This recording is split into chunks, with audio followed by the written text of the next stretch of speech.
시작하겠습니다. 지난 시간에 우리가 여기까지 그 책의 7페이지부터 12쪽까지 이 책에서 어떤 점을 강조하고 있다라는 얘기를 우리가 봤습니다. 그럼 오늘 강의를 시작하겠습니다. 네 번째로 이 저자는 이 책에서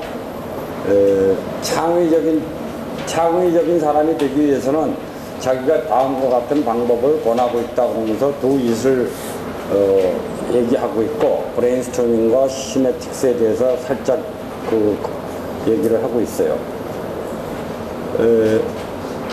앞으로 이 두 이슬에 대해서는 여러분이 전체적으로 11단계에 걸쳐서 한 단계씩 진행을 하면서 여러분의 각 품고 있는 문제들을 해결할 거고, 브레인스토밍을 통해서는 집단이 모여서 보다 더 바람직한 아이디어들을 얼마나 더 많이 찾아낼 거냐 하는 거를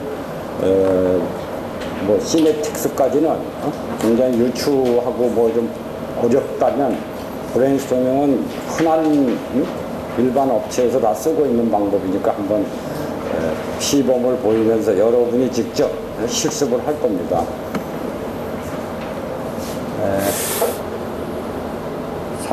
이 다 책에 있는 내용들을 제가 이렇게 정리하면서 추가로 조금씩 더 내용을 넣었는데, 여러분이 이런 말에 크게 공감할지 모르겠네요. 저는 이 책을 접하면서 이 글에도 참 매료된 바가 있습니다.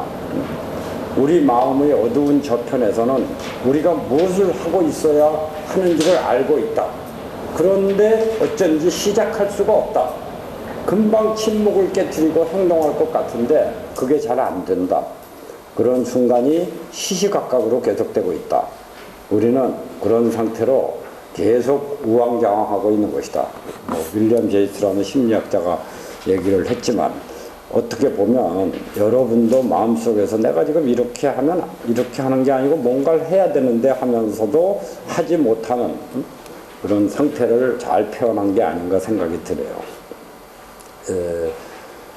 이렇게 해서 머무르시면 안 되거든요. 여러분은 반드시 뭔가 해야 된다고 생각되는 게 있으면 꼭 하시는 분이 되시길 바랍니다. 사실 인생이라는 게 꽤 오래 살 것 같지만, 여러분 지금 입장에서는 그렇게 느끼실지 몰라도 지나고 보십시오. 굉장히 짧은 세월입니다.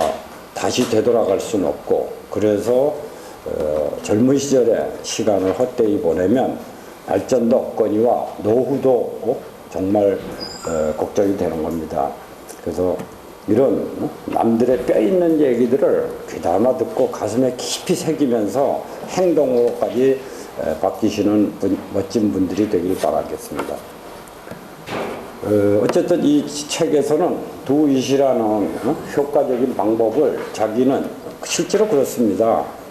일반적으로 남보다 앞서가고 그러는 사람들은 항상 뭔가를 새로운 걸 찾아내는데, 그 찾아내는 어떤 전형적인 두 가지 방법이 있다면, 하나는 의식적으로 이 체계적인 플로우 차트나 이런 단계를 계속 밟아가는 겁니다. 지금 어떤 자료를 수집하고 그 자료를 이해한 다음에 또 새로운 아이디어를 내고, 그것이 하나의 의식 속에서 우리가 해낼 수 있는 체계적인 접근 방법. 일반적으로 기술자나 기업가들이 우리가 요번에 요 공정을 끝내고 다음 공정은 뭐다 그래가지고 그냥 추상적으로 이렇게 생각하는 게 아니라, 여러분 다 조금씩 이렇게 저렇게 다 지금도 우리도 그러고 있고, 그래서 어떤 그런 체계적인 방법이라면 뜻밖의 갑자기 어떤 일에 몰두하다가 번쩍하고 떠오르는 그러한 아주 직관적인 방법, 무의식의 세계를 이용하는 사람들이죠. 그래서 이런 두 가지 방법을 하시다 보면 다 필요로 하는 걸 알게 될 겁니다. 그래서 자기는 이런 예술가와 과학자들이 주로 많이 사용하는 직관적인, 많이 누구나 다 사실 사용을 하는 건데, 우리가 좋은 작곡을 하고 그러는 거는 오랜 시간 작곡을 해서 나오는 것보다는 그 문제를 가지고 이건 아닌데 이 음으로 내가 원하는 음이 아닌데, 그래서 계속 몰두하고 집중하면서 어느 순간에 심지어 뭐 어떤 사람은 꿈을 꾸면서 번쩍하고 떠오르는 일도 있고, 뭐 유명한 알키메데스의 그 유레카라는 것도 있습니다.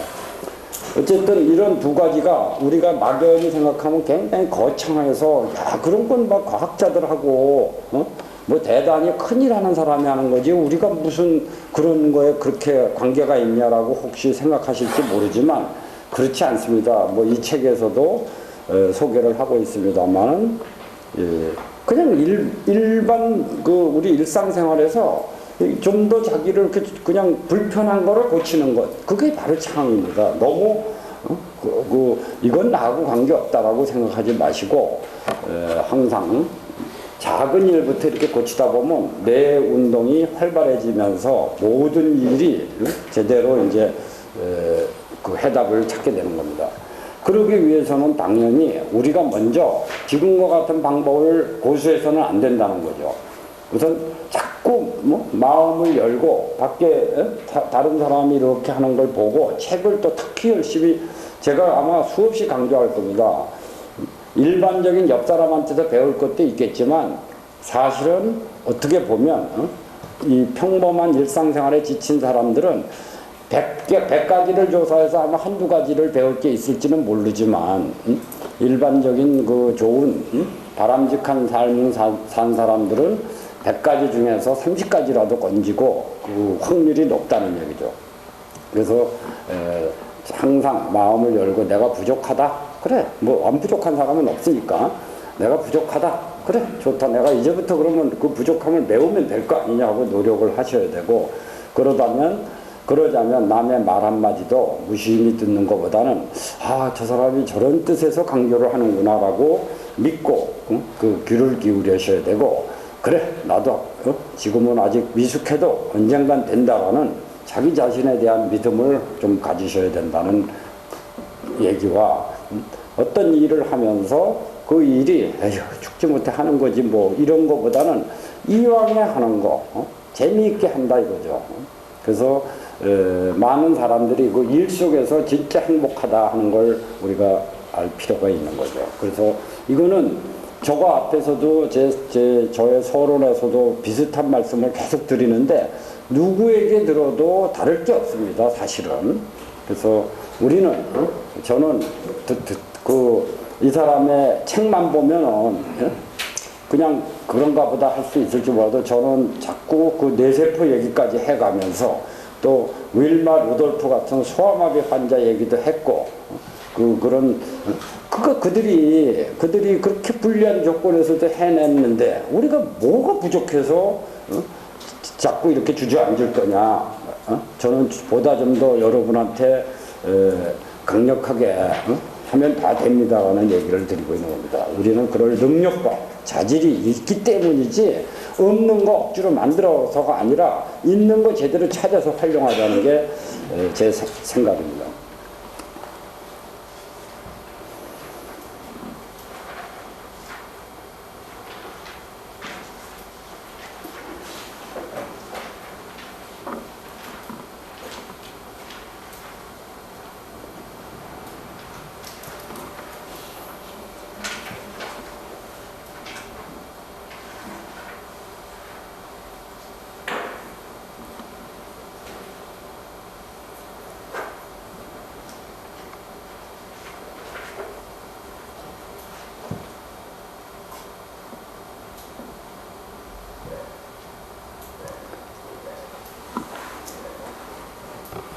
다 예습들 뭐 그렇게 읽어보라고 그랬으니까 읽어보셨겠죠?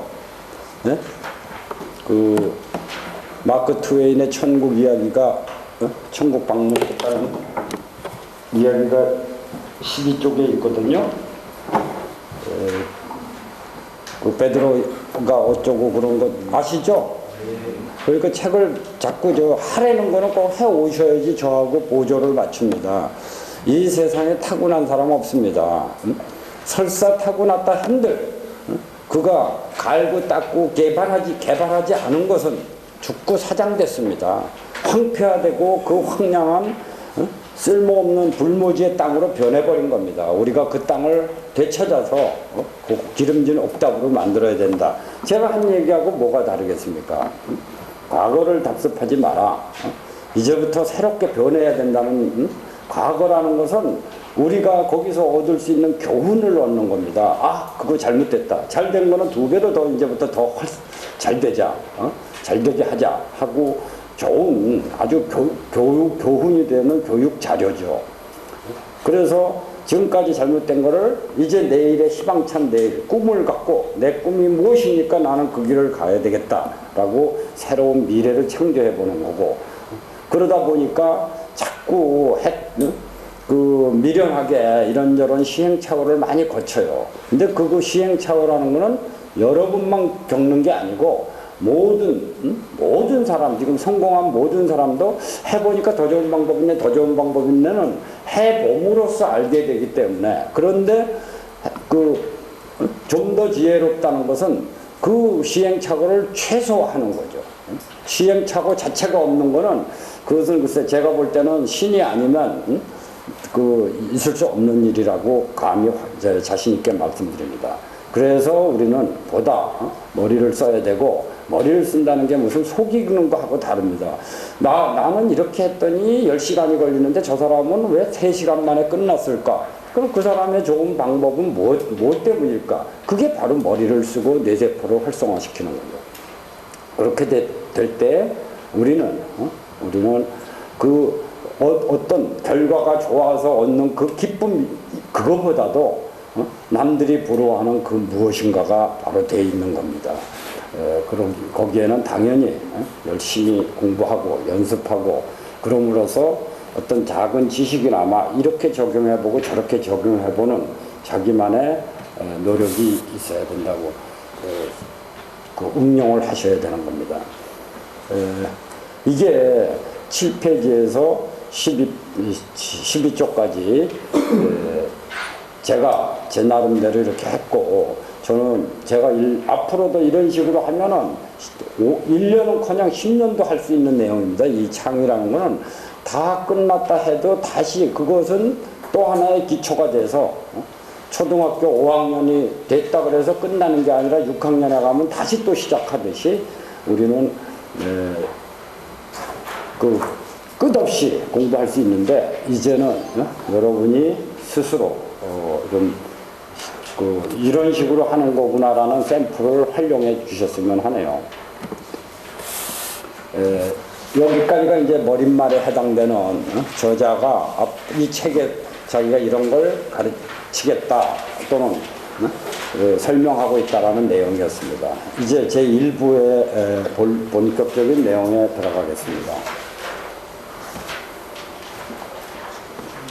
일부의 개괄로 이 사람이 여러분은 혹시 조금 어렵게 표현됐다 그러는지 모르는데, 그거는 여러분이 아직 공부를 안 해서 그런 거예요. 자꾸 읽으면은 알 때까지 읽으라는 얘기를 제가 드린 것 같은데, 자꾸 읽고 책을 100번 읽으면 저절로 안다는 뜻식으로 시간 나실 때마다 자꾸 읽으면은 제 말과 더불어 이해가 되실 겁니다.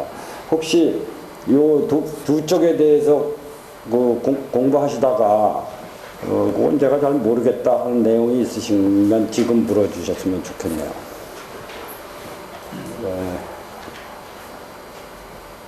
저는 이제 하여튼 책을 여러분이 읽었다고 간주하고 질문이 없으면 그냥 약식으로 이렇게 넘어갈 겁니다. 그러니까 여러분이 브레이크를 저한테 걸어서 그렇게 건성건성 넘어가서 되겠냐? 나는 지금 이걸 내용을 모르니까 더 자세하게 설명을 해 주시오. 그렇게 요구하시면 됩니다. 이거는 이제 일부 전체에 들어가 있는 내용들입니다. 그렇기 때문에 목차에서 제가 전에 간단히 설명은 드렸지만, 그리고 제 1부에는 제 6장까지 구성이 되어 있고, 그 6장은 각각 이런 식으로 자기가 지금 설명을 하고 있다라고 표현을 하고 있습니다. 어떤 것을 배울 때 창의성을 배우는데 창의성이 무엇이냐 하는 거는 당연한 첫 번째 우리가 가져야 될 의문이고, 그게 왜 필요한 건데요? 하고 물어야 되고, 그 다음에 그렇게 좋은데 우리 왜 못하고 있습니까? 라는 그 장애물, 그걸 우리가 제 3장에서 밝히고 있고요. 그것도 그 장애물까지는 인정하겠는데 그럼 내가 어떻게 변화해야 되느냐라는 것은 일단 그 창의적인 사람들의 갖고 있는 공통적인 특성을 우리가 따라서 배우고 그들의 그 좋은 점을 우리가 그대로 받아들이는 거죠. 그래서 우리는 이래서 안 됐습니다. 그래서 사실 참 힘이 듭니다. 이러는 게 아니라 그렇게 힘이 들지만 들음에도 불구하고 저는 이렇게 하고 있습니다라는 그런 해결책을 향해서 가는 사람과 그저 안 되는 설명을 하는 사람의 차이, 대안 없는 그런 대안을 가지라는 그게 중요한 겁니다. 그래서 항상 그들에게는 왜, 어떻게 하면, 무엇이, 이게 뭘까라는 질문이 당연히 따르게 되는 겁니다. 그게 파악이 되면 저절로 거기에서 얻는 답이 생기니까요. 그래서 다시 계속 이런 내용이라면 어떤 사람을 통해서 듣던 별다르게 다를 내용은 없어요. 표현을 저 사람은 좀 부드럽게 하던 아니면 다른 비유를 쓸 뿐이지 내용은 결국 본인 스스로 우리가 갖고 있는 능력을 마음껏 발휘해 봅시다라는 걸 알 수 있죠. 그래서 타고나는 전제는 전혀 있는 게 아니니까 우리가 그렇게 좋은 장애물을 그런 창의성을 발휘하려면 장애물이라는 벽을 넘어서 우리가 의도적으로라도 그걸 깨야지 우리가 바람직한 사람이 되는구나라는 걸 알게 되기 때문에 이제 의도적인 그 창의성이 어떤 것인가를 약식으로 그거를 다시 제2부에서 집중적으로 밝히고 있는 거죠. 그게 이제 두이시고 브레인스토밍이고 시네틱스고 그건 수십 수백 가지가 있습니다.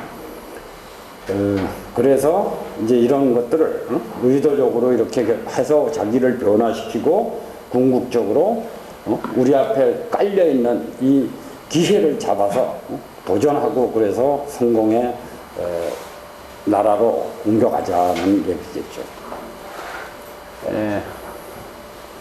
이제 이 제1장이 워낙 중요한 얘기입니다.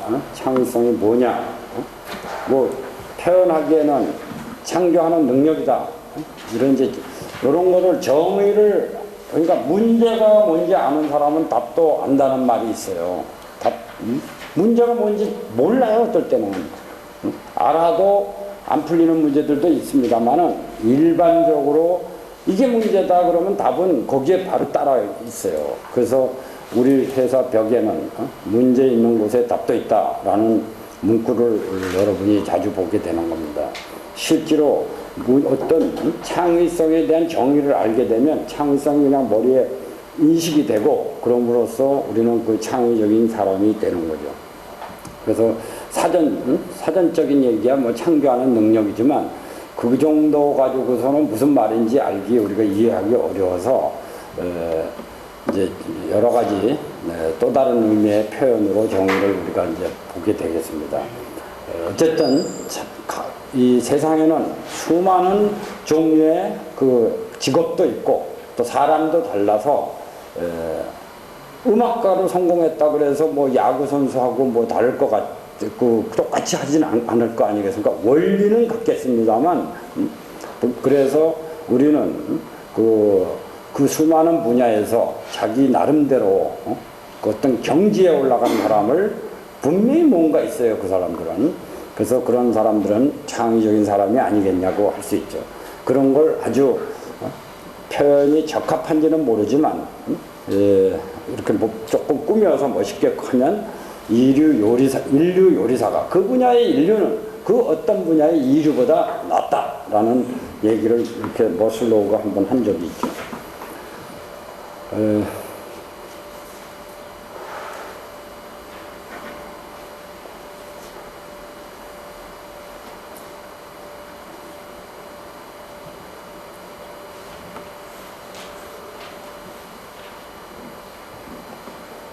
이 책에서 창의성이 뭐냐 하고 나오는 데서 가장 먼저 눈에 띄는 게 이제 유창성과 유연성이라는 말이 눈에 띌 겁니다.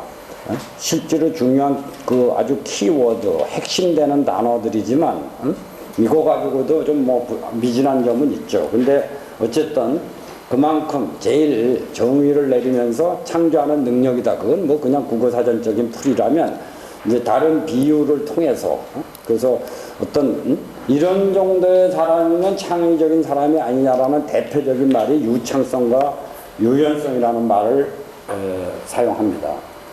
그래서 이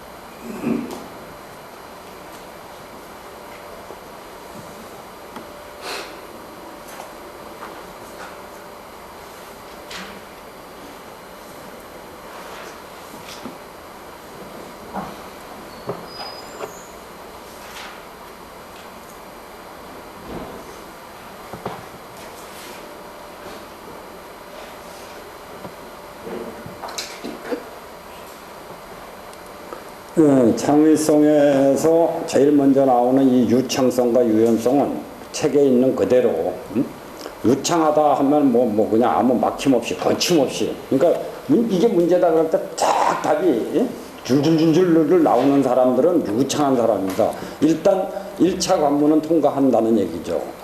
이거 갖고 그걸 적용하느냐 하는 문제는 두 번째 문제예요. 그거에 대한 아무런 생각이 안 나면 문제를 풀 방법이 없는 거거든요. 그 중에서도 가장 이제 효율적이고 효과적이고 바람직한 거는 또 골라내야 되지만 일단 그래서 이제 나중에도 많이 나옵니다. 아이디어가 많은 사람이 결국 이제 미인 선발대에서 미인을 뽑는 건 미인이라는 건 저마다 기준이 틀린 거예요. 그래서 그런 사람들이 하는 얘기가 있어요. 우선 지원자가 많은 데서 뽑으면 보다 좋은 답을 찾을 수 있다.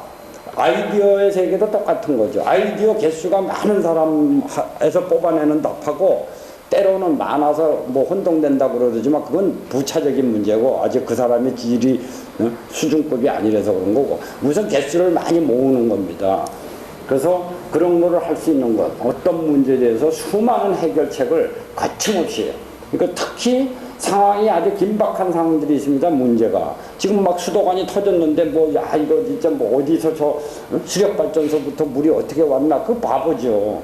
그래서 그 응급조치에 많이 사용되는 방법인데 우리나라 사람들이 특히 유창한 걸 너무 치중해서 그래요. 이거 사실 유창한 게 뭐 나쁘다고 말할 수는 없어도 한 부분에 불과해요. 두 개의 큰 축을 이룬다면 맨날 그냥 뭐 재치나 부리고 뭐 기억력 좋아가지고 3살에 천자문을 띄었네. 그거 별거 아니에요. 천자문 10살에 띄어도 되고 그거 필요 없는 사람은 안 띄어도 되는 거거든요. 근데 우리는 그런 게 무슨 대단한 걸로 착각을 하고 있어요.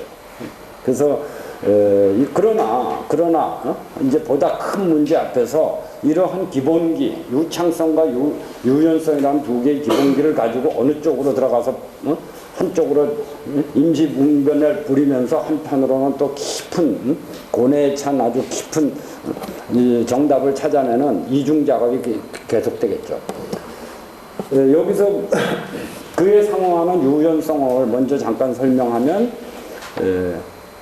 그 상식적으로 생각할 수 없는 깜찍한 또 답안들이 있거든요. 그래서 그런 거를 유창성에는 어떤 면에서 이제부터 제가 그 표현을 좀 여러분이 제가 분명히 밝힙니다만 여러분이 나중에 창의성에 대해서 연구를 하고 논문을 쓰겠다 그러면 제 말이 틀릴 수도 있습니다. 그렇지만 저는 제 나름대로 이 초록색으로 쓴 글씨는 제가 찾아낸 말들이에요. 그걸 어떻게 설명을 할까? 그냥 뭐 유연한 거야, 유창한 거야, 뭐 이런 거로는 좀 미약해서 수평적인 생각이 들더라고요. 그러니까 우리가 동물 이름을 댈 때, 동물 이름 100가지를 대봅시다 그러면은, 그리고 뭐 혼자 해도 되고 여러 사람이 해도 똑같아요. 한 사람이 사슴 그러면 옆에 있는 사람은 그 사슴 때문에 노루가 떠오르고 멧돼지가 떠오르지 사슴 그러는데 저기 바다에 있는 뭐 고래 그런 거는 잘 연상이 안 되거든요. 그래서 예를 들면 사슴에서 노루 쪽으로 가고 멧돼지로 가다가 이제 더 이상 나올 게 없고 탄토끼가 나오고 뭐 쭉 나오다가 안 되면은 바다로 가는데 그 순간은 발상에 이제 다른 발상을 해야지 나오는 거거든요. 그래서 그것을 이제 우리가 수평적인 사고고 발상의 차원을 확 바꿔버리는 것을 수직적 사고, 이 산에서 바다로 가는 거, 그리고 들판으로 가는 거 이런 것들은 비격한데, 그래서 저는 수평적 사고에서 수직적 사고라는 용어를, 그래서 이 다양한 이런 것도 사실은 그게 무슨 수직이냐 수평이냐 논하기 어려워요. 그래서 제가 학문적으로는 어떨지 몰라도 그렇지만 이해가 되거든요. 그래서 다양한 어떤 색깔을 쫙쫙쫙 순간적으로 막 이렇게 찾아내는 것들은 역시 다양성에 있고, 다양성도 이렇게 수직으로 세울 수도 있어요, 사실은. 그래서 이거는 전문 용어는 아니지만 여러분이 제 설명하는 의도는 이해하리라고 믿습니다. 그리고 순간적으로 순발력을 발휘해서 재치를 자세히 뭔가 깜찍하게 그냥 착착착착 바꿔보면서 그런 것들은 어떤 면에서 이렇게 수평적인 거죠. 깊다고 말할 수는 좀 어려운 얘기고, 그에 반해서 유레카라는 거는 이제 이 책에도 아마 50 하여튼 중반부에 그 장애물에 나오거든요. 우리가 무의식에 이제 창의적인 사람들이 갖는 특징 중에 유레카라는 게 나오는데, 뭐 설명하면 그리스의 이제 어떤 시실리아 그 왕이 어떤 이제 그 대장장이한테 순금으로 왕관을 만들어라 해가지고 뭐 금을 1kg인지 10kg를 준 모양이에요. 그 키로수는 안 나오니까. 그런데 그 사람이 가짜를 슬쩍 집어넣고 그 금을 뭔가 뺀 거 아니냐. 왜냐하면 사람을 이렇게 척 보면 뭔가 신뢰가 안 들어간다 이거죠. 그럴 때 이제 왕이 아무래도 찝찝하니까, 그래서 무게를 준 금의 무게를 다니까 똑같아요. 그런데 뭐 금보다 더 비싼 걸 넣을 리는 없을 거고, 그래서 금 대신 아마 은을 넣었을 거다라는 추정은 되는데, 이 알아볼 방법이 없어서 그 당시에 물리학자고 좀 석학이라고 알려진 아르키메데스한테 당신 이거 좀 밝혀라 하고서 이제 명령을 내렸죠. 아르키메데스들 뭐 요새같이 엑스레이 뭐 투시기가 있는 것도 아니고 무슨 분석기가 좋은 것도 아니고, 그렇다고 그 당시에 화학이 화학적인 그런 지식도 없고, 그래서 고민을 거듭하면서 몇 달을 끙끙대고 뭐 이리저리 밤잠을 못 자본들 이제 무게를 달아보니까 똑같은데, 그런데 그거까지는 알고 있는 거죠. 금 대신 은을 넣었다면 금이 더 무겁거든요. 금이 무겁고 은이 가벼우니까 키로수를 맞추려고 은을 더 넣어야 돼요. 더 넣는다는 얘기는 부피가 늘어난다는 얘기예요, 그게. 그래서 그런 이제 기본 지식을 뭐 있었던 없었던 알키메데스는 고민하다가 어느 날 목욕탕에 목욕을 하러 이렇게 가는데 물이 아주 꽉 찼죠. 그 자기가 몸이 들어가니까 물이 넘쳐서 흘렀죠. 그래서 그때 이 사람이 알았다, 유레카라는 게 알았답니다. 그러고서 그냥 너무 좋아가지고 그렇게 골몰하던 답을 찾아가지고 맨몸으로 막 그냥 거리에 뛰쳐나왔다 그래가지고 유명한 유레카라는 이제 말이 보통 명사화 된 건데, 그 내용은 자기 어떤 부피가 큰 게 들어가니까 그 흘러간 물의 양으로 순금을 똑같이 만들어 가지고 넣어 보니까 물이 더 많이 나왔다 이거죠. 그래서 이제 가짜라는 게 밝혀졌고, 그때부터 이제 유레카라는 거는 어떤 보통 상식으로 해결할 수 없을 때 비상한 어떤 그 차원을 넘는 그런 해결책들을 우리가 유레카라 그러니까, 어떤 면에서 이제 저는 그것에서 수직적이라는 말이 떠올랐고, 그 다음에 차원이 다르다 하는 뜻에서 뭐 고차원만 있는 건 아니니까 저차원도 좋은 게 많은 거 있거든요. 그리고 뭐 여기 기지라는 말도 글쎄 재치가 기지일 수도 있고, 그런데 하여튼 임기응변으로 그 순간에서 상상할 수 없는 깜짝 놀라운 그 허를 찌르는 뭐를 생각한 거고, 융통성이라는 말은 원래 이 플렉시빌리티, 유연성을 여기서는 우리가 유연하다는 거는 이 잘 구부러진다는 겁니다. 이게 그 공학적인 용어로는. 그래서 이렇게 탁 치면 부러져야 되는데 철사 같은 건 탁 치면 싹 굽어지면서 나무는 부러지지만 풀은 안 부러지잖아요. 그런 식으로 이제 적응을 잘한다. 아주 유연하게 이렇게 상황에 맞춰서 잘 한다 이런 뜻이라서. 그런데 원래 플렉시빌리티의 또 다른 번역은 융통성이죠. 그러니까 융통성 한쪽에다 너무 한 평면에 너무 집착하지 않고 여러 그 층계를 우리가 한 층을 더 올라가서 다르게 보는 거하고 같은 거죠. 그래서 썼는데 나중에 여러분이 창의학 박사가 되면은 이거 가짜다 해가지고 저를 비판하셔도 됩니다. 저는 결코 뭐 이걸 학문적으로 논문 쓸 사람 아니고 뭐 이거는 분명히 제가 제 나름대로 여러분한테 이해시키고자 한 거죠. 그래서 우리가 한 가지를 오해하고 있다면, 아니 그렇게 유창하고 그렇게 아주 비상한 생각을 하는 거는 타고난 재주지, 이 사람아 무슨 소리냐? 그게 뭐 아무나 되냐?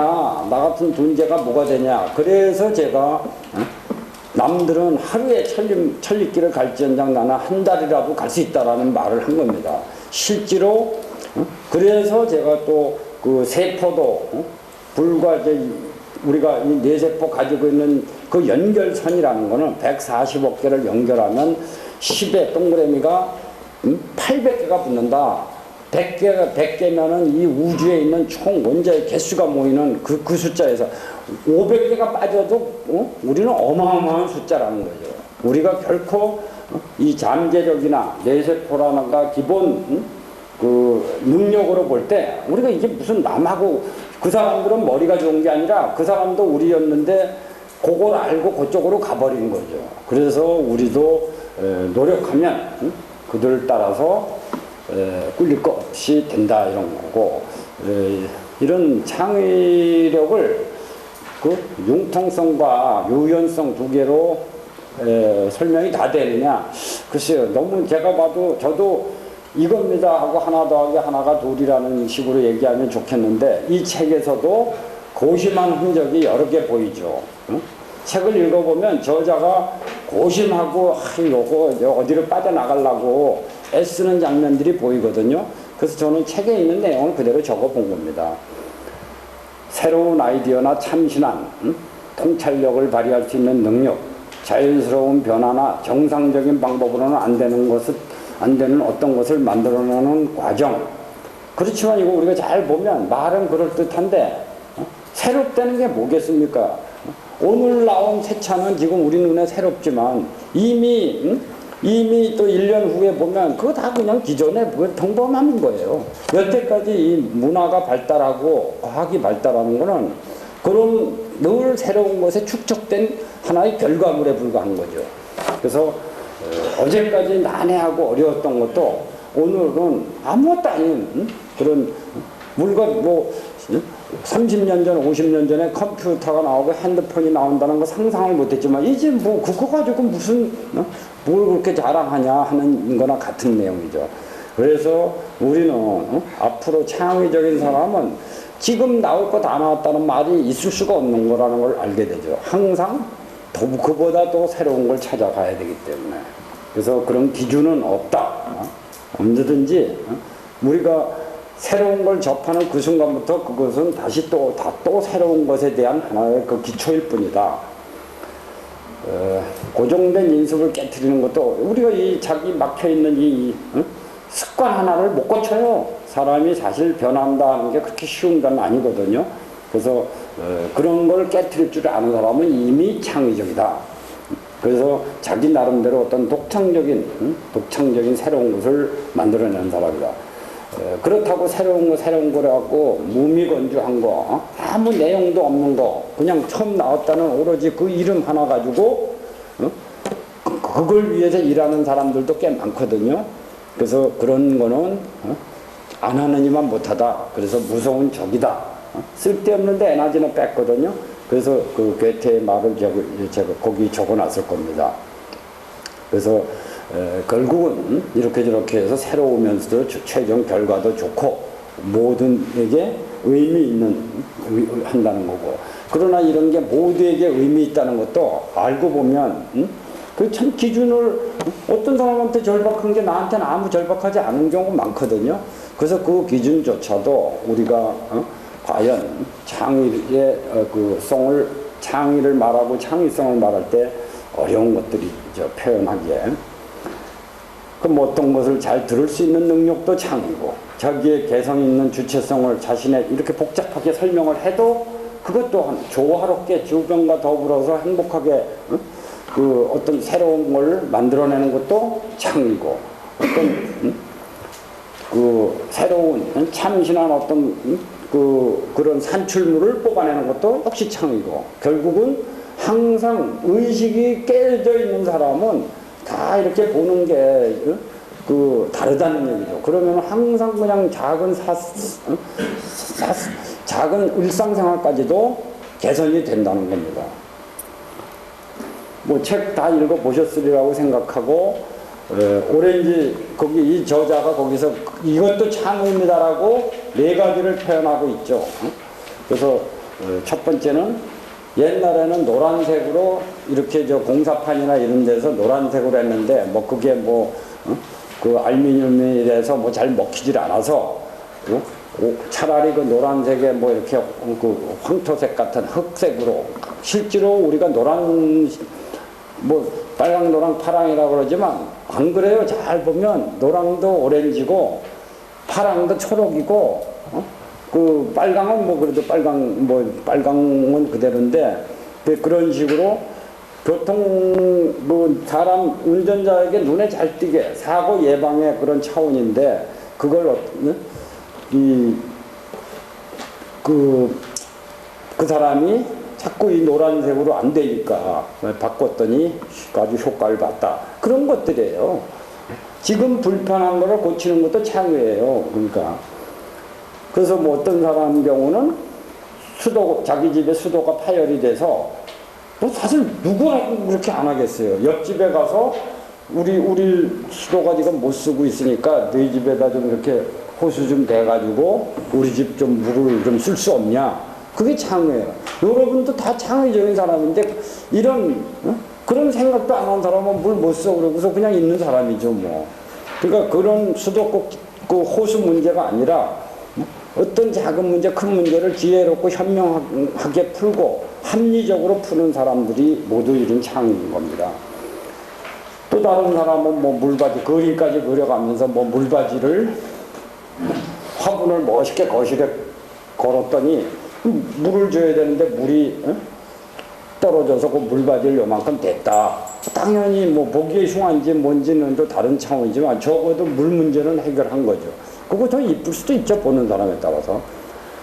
그리고 뭐 그걸 더 응용하면 그래서 물 안 주는 식물도 필요한 거죠. 물 안 주는 식물을 거기다 또 키울 수도 있는 거고. 뭐 하여튼 우리는 답이 무궁무진하게 많고 그런 아주 사소한 것도 다 창의라는 사실을 알 수 있죠. 심지어 뭐 서양에 가면 잔디밭이 꼭 집 앞에 있는데 물을 꼭 줘야 됩니다. 물 안 주고 막 잔디가 막 황폐하다고 그러면 옆집에서 고발해요. 그 서양 그 잘 사는 나라 여러분도 옛날에는 다 남이 해주던 거 점점 세금 계산도 직접 하고 뭐 그게 잘 살면은 본인 할 일이 더 늘어나는 게 잘 사는 거예요. 그 이상하더라고.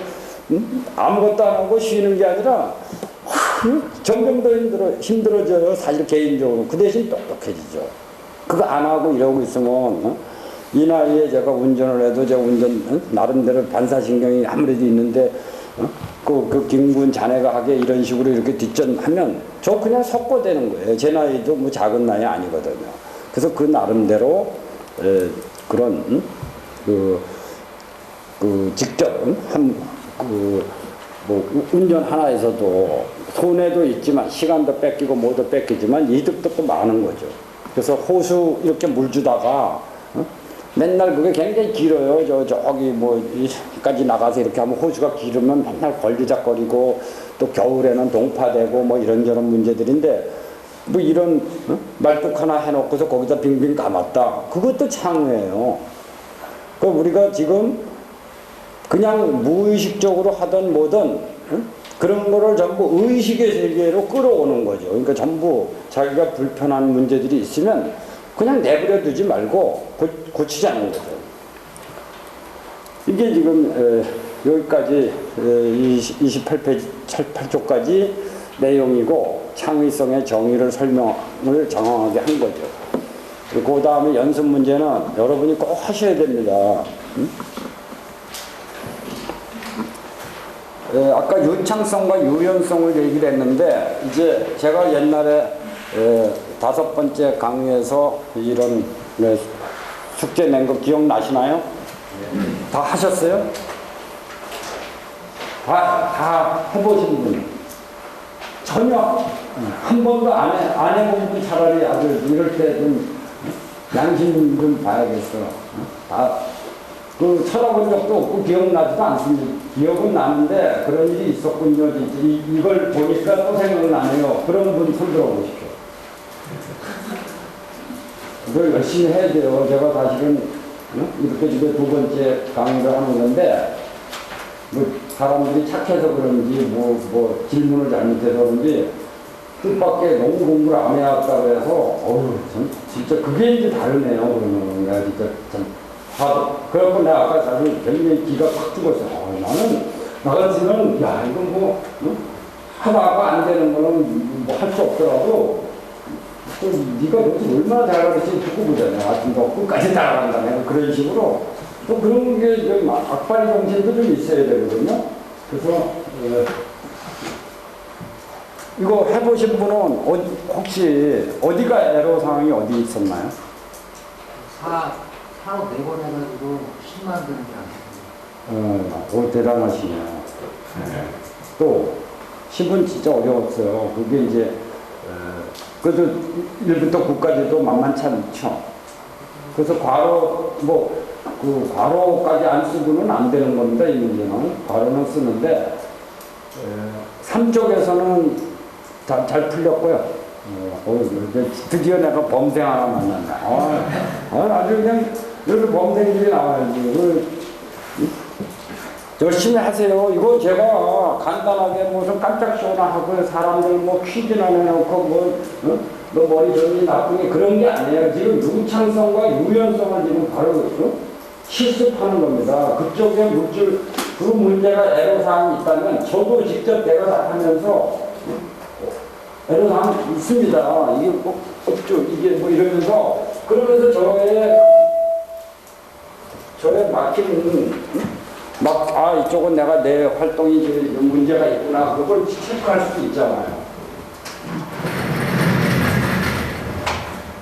안 하시는 분은 꼭 하십시오. 집에 가셔서 하시고, 다음 시간에도 이 문제들, 이게 유창성과 유연성에서 너무나도 중요한 거예요. 이 작은 몇 문제 가지고도 막혔던 그 항무지가 개간이 된다는 거예요. 그걸 안 하시면은 영원히 거기 물줄기가 못 들어가는 거예요. 결국 이런 문제들을 더욱더 여러분이 적극적으로 이런 문제, 저런 문제, 퀴즈, 숨은 그림 찾기도 자꾸 해야 되고, 그 공부입니다. 그게 그냥 심심해서 시간 죽이는 게 아니고. 이런 문제들은 이제 힌트가 이겁니다. 왜 이게 유창성하고 관계가 되느냐. 그 이제 방법론도 자기가 만들어야 돼요. 그냥 이렇게 하다 보면 1부터 4 빼기 4 더하기 4 빼기 4 빼기 4 이건 0인가? 그러면 나누기가 없이 곱하기가 할 정도.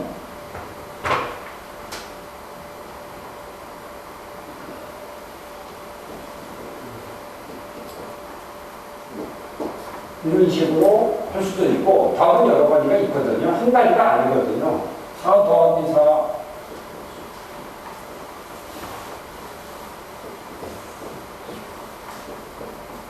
그래서 이런 물줄기가 여러 갈래로 이렇게 줄줄줄줄 흘러나오게 해야 되고 그래서 이런 문제들은 이렇게 1부터 풀고 2부터 푸는 것보다 이렇게 했더니 8이네. 그래갖고 이렇게 4를 우선 많이 써놓습니다. 다. 이게 훨씬 더 경제적이고 에너지 낭비를 줄이는 거죠. 그래갖고 뭐 여기서 이제 3을 구하려고 4 더하기 뭐 4 나누기 3 나누기 4 그럼 뭐 이런 건 상이 그냥 저절로 나오면 나오지만 예를 들면 뭐 이렇게 하더니 7이네. 그럼 7인가가 빨리 써오면 되지 7 따로 할 필요 없거든요. 그래서 여러분이 직접 해보시면 되고 10은 어려워서 그래서 뭐 풀으셨어요? 그 아침에 한 분은 이거 합쳤어요. 어떻게? 4가 합쳐가지고 44 빼기 4 나누기 4. 또 좋은 방법이죠. 그런데 그것도 발상이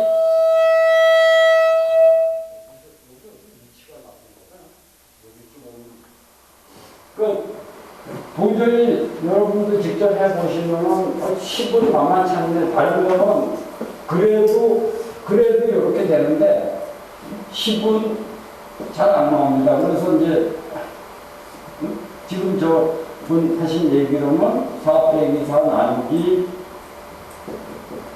4를 해서 10을 찾았다는 겁니다. 이게 바로 유연성입니다. 유창성은 그냥 이런 식으로 막 평범한 평면에서 깔리지만 4를 4번을 쓰려는데 다른 비상한 방법을 찾아내는 거죠. 저도 고민 많이 했어요. 제가 찾아낸 것은 도저히 그냥 계산은 안 나와요. 3으로는 나오는데. 그래서 저는 이렇게 찾았습니다. 그냥. 루트 4가 2는 아시잖아요. 내가, 이거 루트 4는 숫자 아닌 걸로 아세요? 루트 4니 뭐, 로그 4니 뭐, 다 숫자예요. 그냥 루트를 붙였을 뿐이지, 지금 뭐 루트 쓰지 마세요라는 조건은 아니었거든요. 그래서 저걸 다 더하니까 2가 돼가지고 루트 4가 2니까요. 그래서 심지어 마이너스 2로도 쓸 수 있어요. 루트 4는 마이너스 플러스 마이너스 2 아니냐. 근데 그래서 지식이 많을수록 어떤 창의적인 해결책을 찾는데 유리한 거죠. 저는 40사까지는 저도 막 당황하더라고요. 내가 뭐 문제 냈다고 해서 해답이나 보고 해답이 없어요. 보시면 알지만 1부터 9까지 해가지고 내가 괜히 10을 괜히 넣네. 그렇지만 저는 책임지고 하거든요. 그래서 10을 제가 찾아낸 것은 하여튼 4 더하기 루트 4, 루트 4, 루트 4.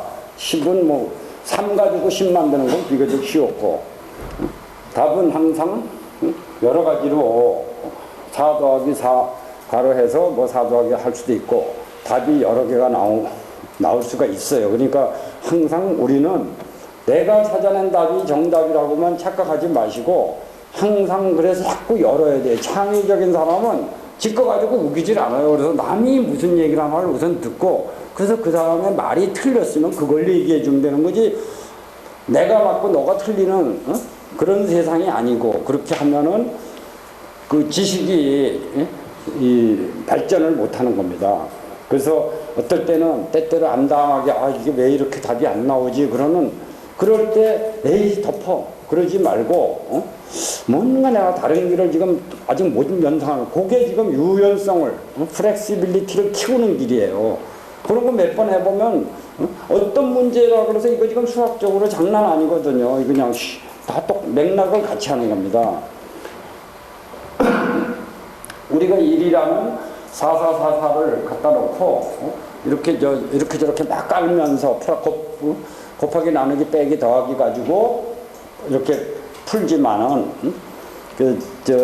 그런 것이 유창하게 그 유창도 우리가 만약에 거기서 쩔쩔매면 저도 쩔쩔맵니다. 뭐 앉아가지고 이것만 문제 다루지 않으면 모르는 거죠. 뭐 막말로.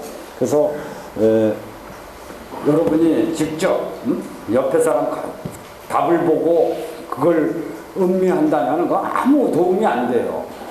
단 3을 풀고 뭐가 안 풀리면 그게 왜 이렇게 안 되냐 하고 거꾸로 저 의문을 갖고 또 노력하고, 여러분도 각자 그렇게 노력을 하셔야 됩니다. 그러면 다음 시간에는 그때 주었던 5-2-3-4-5 그 문제를 계속 다루겠습니다. 오늘은 여기까지 하고 뭐 다른 더 질문 없으셔요?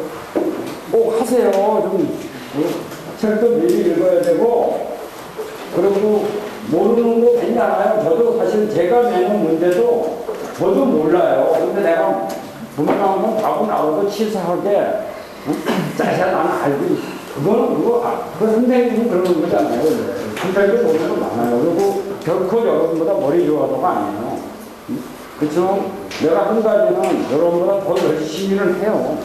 그 고거든요. 그러다 보면 답이 없는 답도 나오고 그러는 거니까 여러분이 아마 이제 저한테서 배운다면 바로 저러는 자세. 저 사람은 끝까지 포기 안 하는구만. 그런 게 진짜 제가 여러분한테 보여주는 그 행동 그거지. 뭐 사실 뭐 인물이 있어요. 뭐가 있어요. 좋은 점은 좀 배우시고 숙제 해오라고 해오시고 책은 또 자꾸 읽으세요. 이 책은 저하고 같이 있는 한은 100번 읽을수록 좋아요. 그러면 여러분도 대가가 되시는 겁니다. 네, 수고하셨습니다.